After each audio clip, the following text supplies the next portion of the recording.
Here's 5 reasons that limiting your speech as a man, especially in today's day and age, will level you up incredibly. Let's get to it. First step I want to talk about is exactly what I mean by limiting your speech. And I mean limiting your speech as in limiting the things that you say, the things that you do, the things that you think, all of the above. Everything that you say, do, act, everything like that makes you exactly the man that you are. That is what you reflects you as a man. And by limiting what you say, you're making your speech and your actions more valuable than if you were to just have a loose cannon type of thing. And I want to start you off with some advice from my grandfather that was, he would say this all the time. He would say what you mean and mean what you say. Now, this basically is just saying that when you say something, obviously you need to mean it. You need to actually put your thoughts and your actions behind what you're saying. When you say something, you say, "Oh, I'm going to do this." You actually have to do it, and that's kind of the obvious part. But more so, the things that you say, you actually have to mean. So this can mean things that, like, when you're talking to your friends or something, and you say something offhanded that might be hurtful to some people. Like, let's say you're talking to your friend and you accidentally call them a little bit overweight, and you say it in a kind of a mean way. You're like, yeah, you could stand to lose a couple pounds, fatty, something like that. And that can be kind of hurtful. Like, do you really mean that? Like, do you mean what you say? Or if you say, like, to KYS or something like that, do you actually mean that? And maybe sometimes you do. But the idea of it is that you want to say what you mean what you say, mean what you say what you mean. And because if you don't mean what you say, things can get pretty dicey sometimes. Like I said before, if you say something mean or hurtful, you want to mean what you say. And if you do, you really mean that? Do you really mean it when you tell somebody to do something that they shouldn't do, or other examples I'm sure you could think of? But things like that really hinder your reputation and your status as a man in society. And it's not something that you should really neglect, because a lot of people will just have a loose cannon. They'll say whatever they want, no filter. They said, "Oh, I'm the no filter kind of guy," and it's not very attractive. It's not high status. It's not keen on anything. It's just terrible. You don't want to be somebody who just says whatever they think is on their mind. You know, it's the type of thing where it's not something that a lot of people talk about, a lot of people think about, but when you say things that you don't actually mean, people dislike you, and they'll take that out of context, and they'll say, "Oh, he said this," and if you didn't mean it, why'd you say it?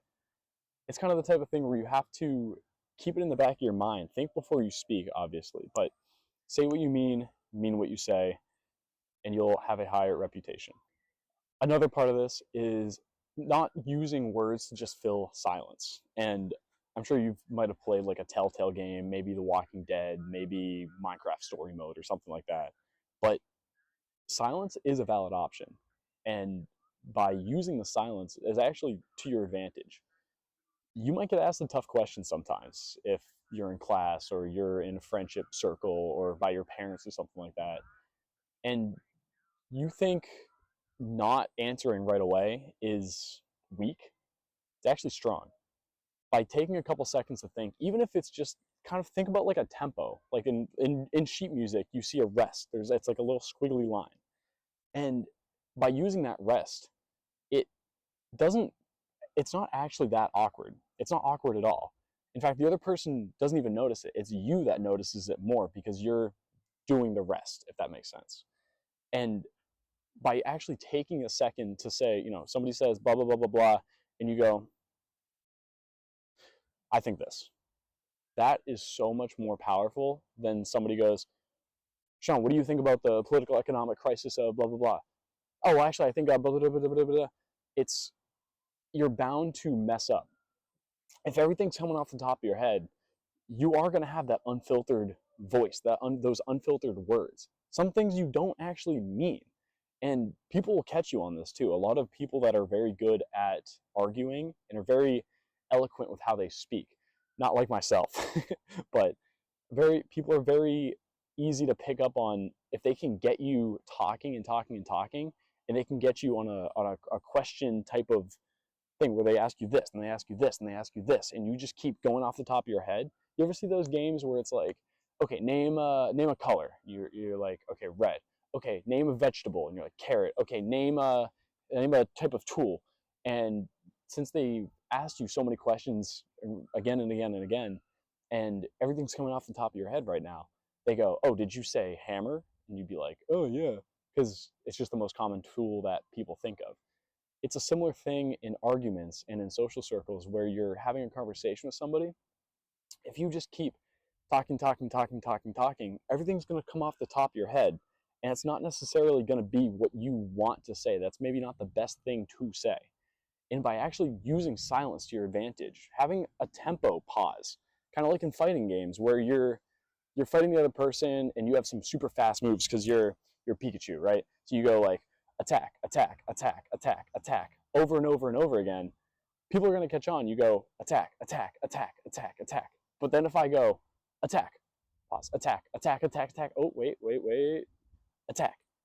That tempo switch mixes people up in fighting games.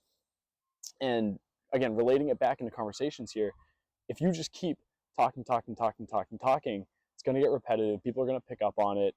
And especially if you're in an argument, people are going to be able to catch you off guard with that, and they're going to be able to use that to their advantage. Another thing I'm sure you guys have heard before is that actions speak louder than words. And obviously, everybody knows, oh, you got to actually do what you're saying you're going to do, back it up with your actions, to put your money where your mouth is. And although that is true, there's a deeper part of this I want to get into. And it's that a lot of people, when they're first getting into the gym or they're first making their business or they're starting to do something that's actually extremely good for their lives, they start telling everybody about it. They go, hey, Jack, I'm actually doing this new business thing and it's going really well and I've got this and that. And you're like, oh, they're like, oh, okay, cool. And, or even worse, saying that you're gonna do something. Oh yeah, I'm gonna get into the gym tomorrow. I'm gonna go to the gym every day for 3 weeks straight and pump iron and do 225 bench and this and that. And it gets to be it's not actually something that you're going to do because now you're getting the dopamine effect from it of actually being able to do the thing where people are going, oh, you're doing the gym for 3 weeks in a row? That's great. Oh, good job, man. Good job. And everyone's praise. But then you actually don't end up doing it. And you got the praise and the greatness from it that you actually didn't even earn. Another thing I'm sure you guys have heard about is somebody that says, oh, I'm going to do this. I'm going to become a lawyer. I'm going to become a doctor. I'm going to go to the gym. I'm going to bench 225. I'm going to deadlift 5 plates. I'm going to do this. I'm going to do that. And you're like, okay, man. Okay, whatever you say. Everybody knows somebody like that. You know what I mean? Everyone knows somebody that says, I'm going to do this. I'm going to be the best. I'm going to be the strongest. I'm going to be the fastest. Like, oh, just you wait. Just you wait. And you never see them take any action to do what they're saying. They're just saying it to say it, to try to kind of not to necessarily get a rise out of you, but to kind of say, I'm so good without actually doing the work to get you so good. And I know you probably have this in the back of your mind when you're starting to do good things for yourself. Like I said, going to the gym, eating right, getting exercise, all these great things are indeed good. And this piece of advice isn't necessarily to say, don't tell anybody about this, but move in silence. Don't go tell people. Let your results speak for yourself. When I first started getting in the gym, I was a senior in high school, and I was kind of weird. I put on a hoodie, I grew out my hair, I basically disappeared from everybody's radar for about 6, 7 months. And those newbie gains come in, they came in great. It was actually insane. But I disappeared from everybody. Yeah, I had a couple of friends that I would say, hey man, what do you think about this? Like, here's a physique pic. He's like, dude, you're doing great, but I wasn't posting it on social media instantly. It was kind of a slow burn. I would slowly chip away at it and I would slowly make progress and not flaunt it necessarily, but just move in silence. You're doing it for you. You're not doing it for necessarily the status of, oh, look, I'm working out. I'm 3 months into working out. Like, bro, everybody's 3 months into working out. Like, it's not special, right? But you got to keep working it by yourself, and it's for yourself. It's not for Jamie. It's not for Jack. It's not for Julie. It's for Shanzo, right? It's for your younger self. By working for yourself and working in silence and not trying to get the social validation from people, it's going to be more intrinsically motivating. It's not going to be, you post an ab picture on social media and you get 30 likes or something like that, and you go, ooh, cool, I'm going to go get more abs. You work in silence. You're working out for the benefit of the progress. Progress is the goal. Not necessarily the six pack, but the progress of getting the six pack is the goal. So when you get that progress, you go a little bit more progress, a little bit more progress, a little bit more progress. And every time you get progress, you go, ooh, great, dopamine hit, serotonin. And then you go for more progress and more progress and more progress. And it builds and builds and builds. But if your goal, and this is kind of tying into the different piece of advice, but if your goal is the six pack and you do 30 ab crunches and you don't see your abs, you're like, the hell is this? You know what I mean? Like, I did my ab crunches and I didn't see any results. So I'm going to quit. That's what ends up happening, whether it's subconsciously or unconsciously, subconsciously or consciously. You know what I mean, right? So that's why moving in silence and doing it for the intrinsic motivation of the progress is going to be a benefit to your life. Another thing is swearing. Now, obviously, swearing is just generally a good thing to not do, right? It's very easy to swear in public and or swear in front of your parents and you get backlash for it. You swear in school, teachers go, hey, don't swear, you get in trouble. You swear at home, your mom gets mad at you, she hits you, whatever, right? But it goes further into, even just if you're young, obviously you shouldn't be swearing at your parents or your teachers or your friends or stuff like that. But even I'm 21, I've stopped swearing as 99% as much as I can, right? Obviously there's some times where I slip up, but swearing just is objectively detrimental to your status and your perception of how people see you. I'm going to get into that here. Swearing is obviously biblically you're not supposed to swear. You're supposed to use your words for good, and if your words can make somebody believe in the gospel and believe in Jesus Christ, then they can also hurt. Just as if you're saying the F word, the S word, it's just directly bad. Also, girls don't like swearing. It's the kind of thing where it doesn't actually make you seem more mature. It's kind of like drugs. It's the type of thing where when you're young and you're in middle school, early high school, and you're growing up to become the man that you're about to be, you want to really reach upwards. You want to be more mature than you actually are. And that's why younger kids, they see people vaping and smoking and drinking and swearing and whatever, right? They see all these things that older people are doing and they go, I want to do that. So then they start swearing, smoking, drinking, drugging, whatever, right? And that might seem more mature at the time, and heck if I know, maybe it is. But the older you get, the more you realize it's actually extremely immature. Like you get up to like late high school, you get into college, it's like prime, like obviously you're underage, but people are drinking, people are smoking, people are partying, people are getting up to whatever. And you might see that as somebody who hasn't came into themselves yet and hasn't even experienced that. And you go, whoa, these people are actually pretty cool. And then you want to get into it and all this crappy stuff. But truthfully, it makes you way more immature. The later you get into college, especially I'm a senior now, I'm looking at these people smoking and partying and drinking, getting up to all this stuff, and they're as immature as kids could be. It's ridiculous. People don't think that it's that big of a deal. It actually is incredibly big of a deal. People try to use smoking. I'm going to stop listing everything over and over again, but they use these things as crutches. And when you get to a certain age, they're not cool anymore, dude. Everybody has access, especially when you're 21 and 22 and 23 now. Everybody can drink or smoke or party anytime they want, and people flex how cool they are for smoking. Dude, I drank 13 beers last night and I didn't even feel drunk.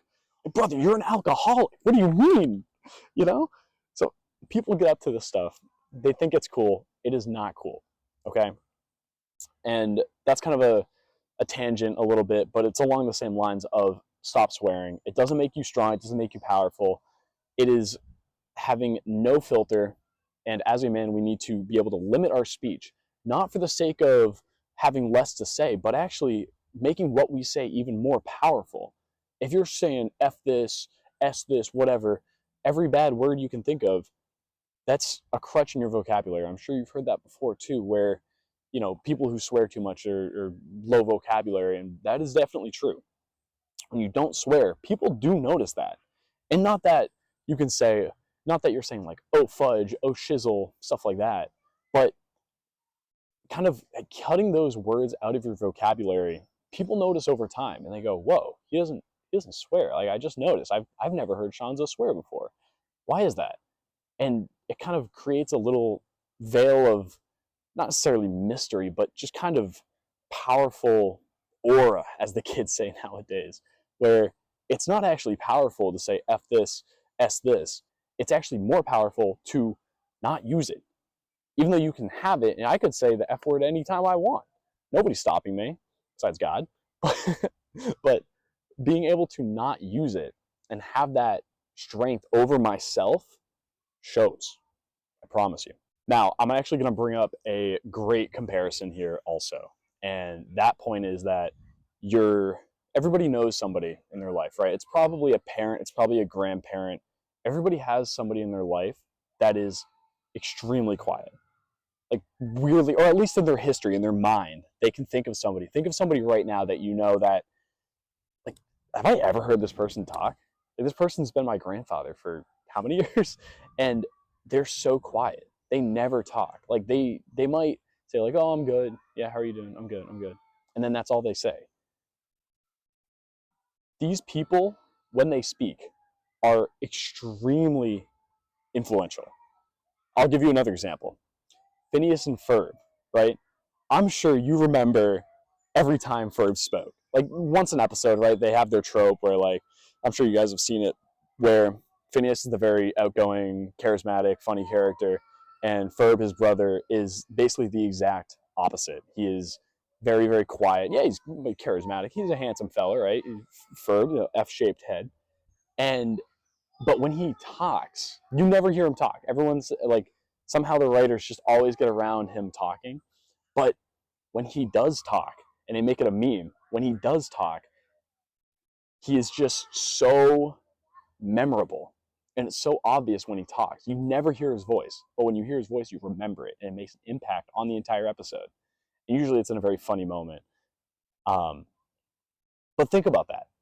If you're the one who always talks and you just yap, yap, yap, yap, yap, yap, yap, and you say all these things that are probably largely irrelevant, let's be honest. If you're just talking to talk and you're saying words and you're blah, blah, blah, blah, blah, blah, blah, blah, blah, and then you want to say something really important, it's not going to get picked up. It's just a word vomit with a little bit of gold in it. If you have a whole landfill with a gold nugget somewhere in the middle, you'll never find the gold nugget because it's just trash, trash, trash.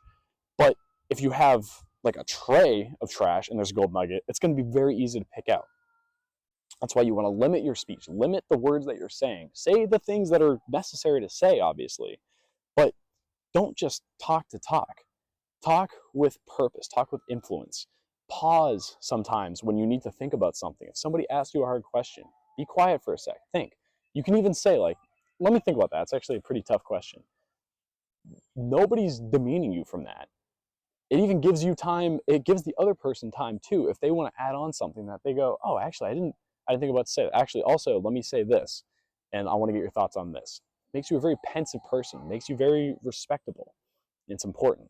Last thing I want to say to you guys is if you like what you saw today, you want to see more of it, you like my other videos, top link in the description is actually a 15 to 20 hour course I'm making right now. Sorry to get the first video up in there. There's a few guys in there already. If you liked what you saw today, I'm going into more of a autistic level of advice from step 1 to step 101 of exactly how to get ripped, how to get shredded as a gamer, how to kind of improve yourself as a young man in today's day and age. Definitely, again, if you like what you saw today, top link in the description. Also, make sure to like, comment, subscribe, do all that good stuff for the YouTube algorithm. I appreciate you guys. Last thing I want to leave with you guys is something I say every video, and that is that life is a dice roll. You just got to roll the dice a hell of a lot more than everybody else. And I will see you all in the next video. Bye-bye.